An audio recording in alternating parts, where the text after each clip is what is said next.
Grand Rising Soul Fam, I am coming on today to share a Wisdom Keeper's story celebrating Venus retrograde by sharing some tools for contemplation, by honoring and celebrating moments of pause, of contemplation, and even with Mercury stationing direct right now, I'm like, you know what? I think I'm going to keep on this for as long as feels good, as just sharing little moments of pause. Because y'all, there ain't nothing to run off and do. We are learning in the fifth dimension how to be, how to just simply be. Take what we need, have the charging stations, allow ourselves some moments of pause, of contemplation, of reflection, and then take whatever doesn't work for us, chuck it in the old fuck it bucket, move on with our day. So today I'm contemplating Gene Key 6. This is the shadow of conflict, the gift of diplomacy in the city or the divine expression of peace. So we're sharing a little piece. All right, here we go. It starts off with a Richard Rudd quote that says, emotional maturity means that your awareness operates even during the most profound emotional states. Programming partner is Gene Key 36, the divine expression of tenderness. Right? No, compassion. Okay, here we go. My wisdom story.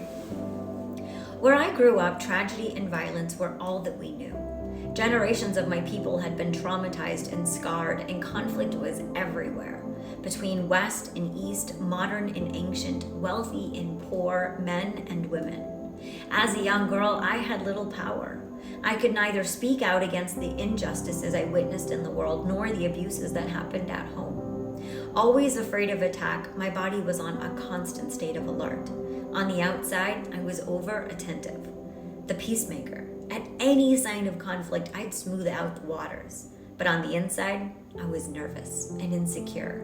I feared all men and people that were different from my own. I put up walls around my heart. Once, I lost control and lashed out, blaming my father for being a bully and my mother for being a victim, blaming entire nations for harming my people and my people for letting them. My tactless words cut like knives. Overcome with guilt and fear, I begged for forgiveness, spending the next weeks punishing myself and pleasing everyone around me. But the incessant pleasing, like the ruthless blaming, only made things worse. It wasn't until I was invited to visit a local peace group by my great aunt that everything changed. I'd never seen men and women sitting together, listening, supporting and inspiring each other with such open hearts, honesty, and respect. They were neither guarded nor reactive, and for the first time, I experienced the kind of peace and love I'd been longing for my entire life. In the safety of my aunt's embrace, my defenses dropped. I finally faced the pain, powerlessness, and loneliness I'd been hiding from myself and everyone else.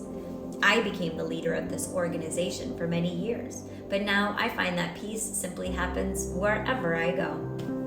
My gift to you. I'm here to invite you to drop your defenses. Let down your guard. Stop fighting against your own humanity by refusing to see, feel, and accept your inner demons.